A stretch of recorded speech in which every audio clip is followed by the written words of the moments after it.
Needed a little music in between since Claudia preached the sermon already today. I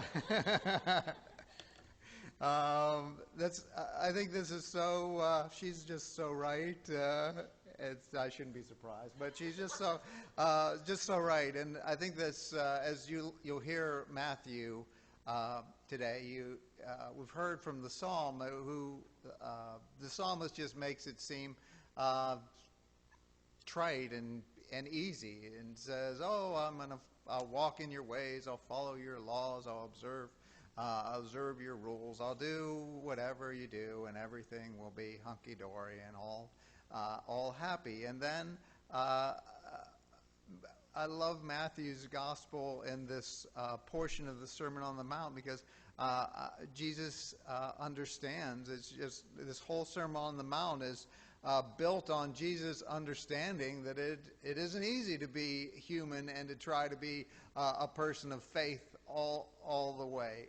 This is the third turn of Jesus' Sermon on the Mount. He talks about blessings, and then when he gets to this point, he addresses some of the issues about how it is that we can be a faith community in ways where the laws sometimes confront us with the nuances and the turmoils of what it's really like to be a living. He's up on the mountain, and he's got his disciples circled up, and he's teaching them, and it seems like this is really a preparation moment where he's ready to move them back down into the drama and the messiness of being human.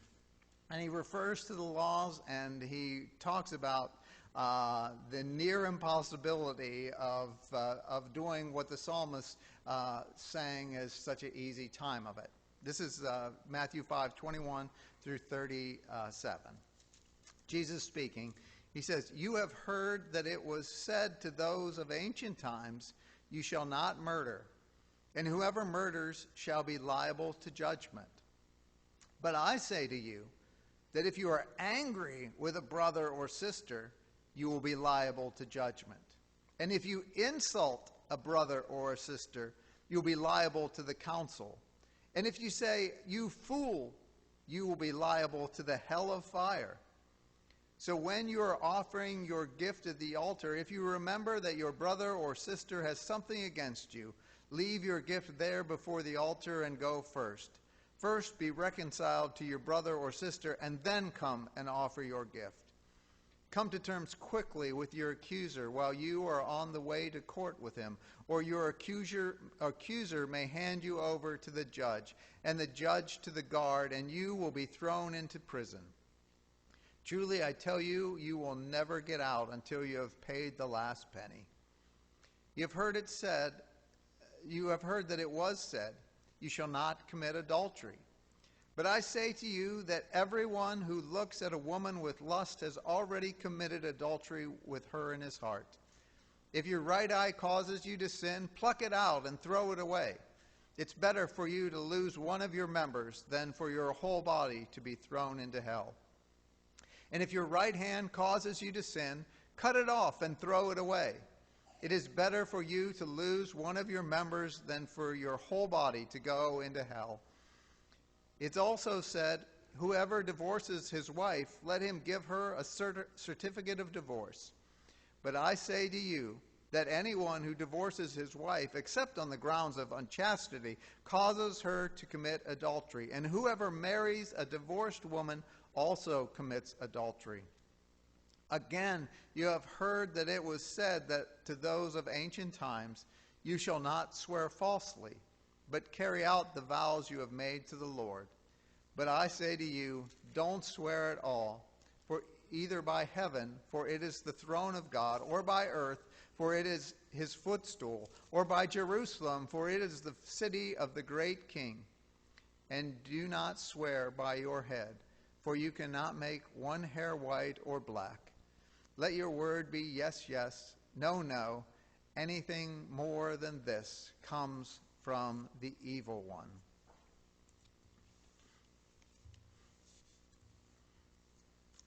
psalmist made it sound so easy. I will follow the ways. I will do whatever you say. Just give me the list, and I will go through life following the orders, the rules, the ethics, the values that God has presented us. I am sure that this is maybe one of the reasons we love Jesus so much, is that he gets that sometimes life isn't just candies and nuts and lollipops and wonderful walkways. We get into situations sometimes by our own doings and sometimes by other people's doings that are difficult and are not easy. It can't be just the checklist of following the rules that God sets out to Moses on the mountaintop. Sometimes we're asked to do things and we don't know if it's time to make a sacrifice of ourselves or make a forgiveness for others. Sometimes we get beat up by unexpected turns. We get to be victims of decisions made by others, sometimes by the poor choices we make ourselves. Sometimes we just get a gut punch from a doctor or a loved one. And so life isn't the skipping way that the psalmist offers, but a way where we wonder, and sometimes we regret, and sometimes we want to rethink about how we might have done things differently. Maybe it was better to be more, would have been better to be more disciplined and less lenient. Maybe I really was motivated to make a good impression on others. Maybe I should have asked for some help. Maybe I should have accepted the help that was offered. Perhaps I shouldn't have lost my temper. Maybe the words I chose to speak were really to make me feel better than to help that other person.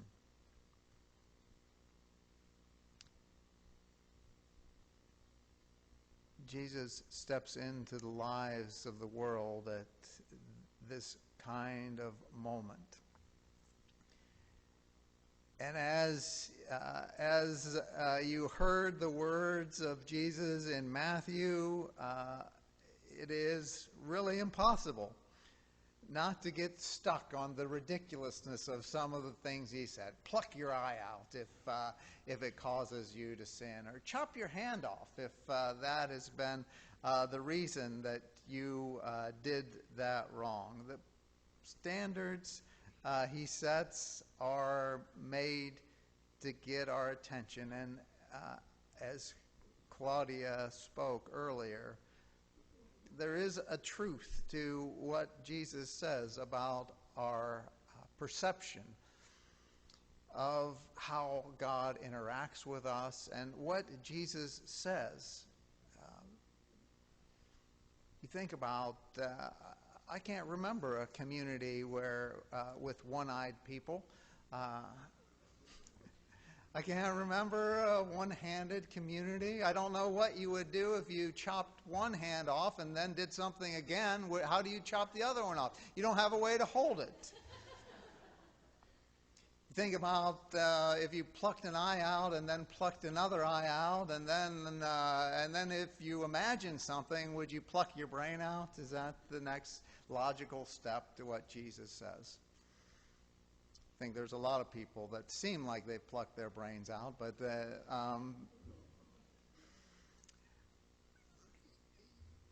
he uses these hyperboles as a way of gathering our attention, and I know as a rebuttal to those folks like the psalmist singing the Psalms that say, oh, it's so easy and it's wonderful and we're just going to be happy and blessed by following what God asks us to do. And Jesus knows that it's better. He speaks about the value of being connected with one another. He takes on this perspective of saying, what does the law mean for us? How is it that we make our way as people who are distinct and peculiar? How is it that we make ourselves into a people that God imagines and hopes we can be in a way that doesn't become frivolous or trite? I love the old story about a person who was out late one night and dropped his keys, and he's under the street light, and he's on his hands and knees, and he's looking around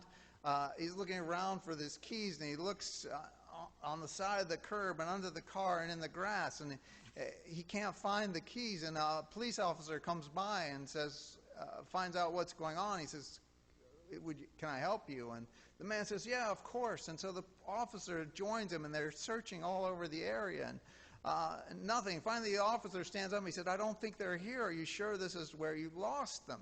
And the man says, well, no, I lost them over in the alley back there, but the light is so much better here. Isn't the light so much better? Here's the rules that we follow, and we can just come in and we can check off, and that maybe we'll get a passing grade if we follow the light, if we follow the observance, the precepts, the rituals, the rules, and traditions of God. It's Jesus really comes. He looks those disciples in the eye, and he understands the life in a world that it's might be easier just to say, here's my checklist and this is what I've done, and so I'm a good person, when he knows that it might be more productive and more faithful and more realistic, that we have to search for truths in shadowy places and in the dark places. He captures our attention with plucked out eyeballs and cut off hands, and speaking that insults and murder and anger are all equal in the eyes of God.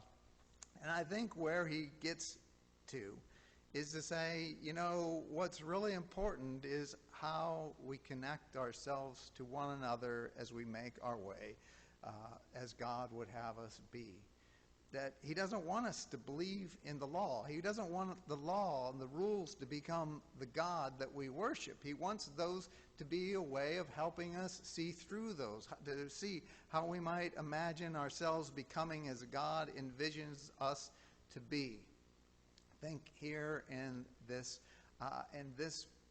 passage, he really talks about the necessity of being connected to one another, of knowing that it's not easy, of knowing that we need one another. We need help and support, and we need guidance. We need to know that it seems like a pretty good idea at the time to do this or that or the other, yet it might not be good for him or for her or for other or even for myself. He speaks about the near impossibility of being a people who happily follow the law in order to help us see that we need one another's perspectives. We need one another's generosity. We need to be able to think through things and ask questions and talk to one another about diving deep into ourselves and into our faith journey. We need to be able to extract a sense of loving kindness to all people. How is it that we build up a faith that is loving towards not only ourselves but towards one another? Later on, he's going in the 22nd chapter of Matthew, he's going to talk about, hey, all these laws really hang on loving self and loving God and loving neighbor. And here he says, here's all the laws. And he says, I wanted you to know that it isn't as easy as just saying, yep, I did this or I didn't do that, but that there is a struggle of faithfulness. There is a struggle to understand what is the right thing to do. This makes Jesus not lost in that Middle East in that time and space so long ago, but it brings him into the truth of contemporary living. Back in the good old days, I remember every day, every summer, the Browns practiced at Hiram College, and every day, every summer that they were there, I was there with my little scrapbook in hand and a pen or two or three. In case I lost one, I would watch them practice, and then I would wait outside till they were done. And it was just funny. It was just interesting to see all the characters and all those folks who were celebrity at the time, and how hard they worked. And I remember the quarterback, Bill Nelson. Mike Phipps was there, and Bill Nelson, after practice, he would strap on, looked like 50-pound ice bags on his knees, and he would have to walk up 3 flights of stairs to get to the training room. I'm thinking, wow, who designed this? The person that needs physical treatment has to walk up all those stairs. Oh my gosh, it was so hard for him to even walk after practice. I remember Brian Sipe was on the practice squad at that time, and he gave me an autograph, and he spelled his name B-R-A-I-N. Brain, yeah. And he looked at it and he says, I spelled my name wrong. And I wish I'd have saved that. I hung it on my door for a long time, and Joe Jones was so gregarious and just, he loved talking to people afterwards and giving autographs. Leroy Kelly hated to give autographs, and he would say, didn't I see you here yesterday? And I remember one time he tried to sneak out a side door, and a bunch of people saw him and ran over to him, and he says, hey, look, I heard that Leroy Kelly was sneaking out by the pool entrance, and about 4 or 5 kids ran out, and I think that was the only time I ever saw him smile.